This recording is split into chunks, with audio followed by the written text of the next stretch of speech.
Junagadh police વિભાગ દ્વારા લોકસભાના ઇલેક્શનને ધ્યાનમાં રાખી જૂનાગઢ જિલ્લાને જોડતી કુલ 8 જેટલી ચેકપોસ્ટને રાઉન્ડ ધ ક્લોક ઊભી કરવામાં આવી છે।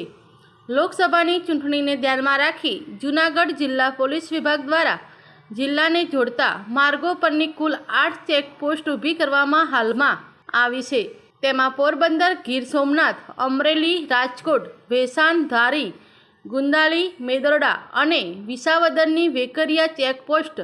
ઉપરાંત ચોરવાડની ગડુ ચેકપોસ્ટ, સાંબલ પર જૂનાગઢ આ મળી કુલ 8 ચેકપોસ્ટ કોઈ નાણાકીય રોકડ હેરફેર કે પ્રોહિબિશન જેવી પ્રવૃત્તિ પર અંકુશ લાવવા માટે થઈ। આ રીતે જૂનાગઢને જોડતી ચેકપોસ્ટને હાલમાં ઊભી કરવામાં આવી છે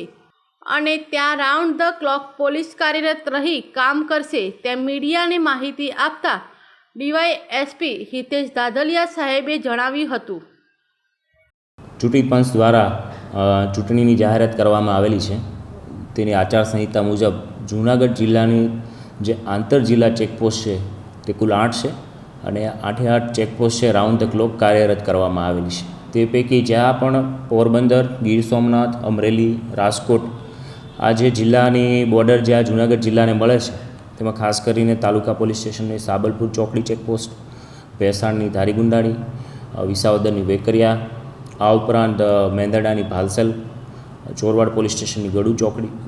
તો આ તમામ જગ્યાએ છે ટોટલ 8 ચેકપોસ્ટ કાર્યરત કરવામાં આવેલી છે અને તેમાં છે એ પોલીસ દ્વારા સઘન ચેકિંગ કરવામાં આવે છે, જેથી કરીને પ્રોહિબિશનની જે પ્રવૃત્તિ છે, હેરાફેરી છે, રોકડ કેસ છે, તો એફએસટી એસએસટીની સાથે સાથે જૂનાગઢ જિલ્લા પોલીસ દ્વારા આવી રીતે અન્ય 8 ચેકપોસ્ટ કાર્યરત કરવામાં આવેલી છે અને ચૂંટણીને લઈ અને આ ચેકપોસ્ટ છે રાઉન્ડ ધ ક્લોક કાર્યરત રહે તે માટે છે એ થાણા અધિકારી શ્રી લેવલે પણ સૂચના કરવામાં આવેલી છે અને સિનિયર લેવલે પણ તેની છે વિઝિટ કરવામાં આવે તે બાબતની તકેદારી રાખવામાં આવે છે।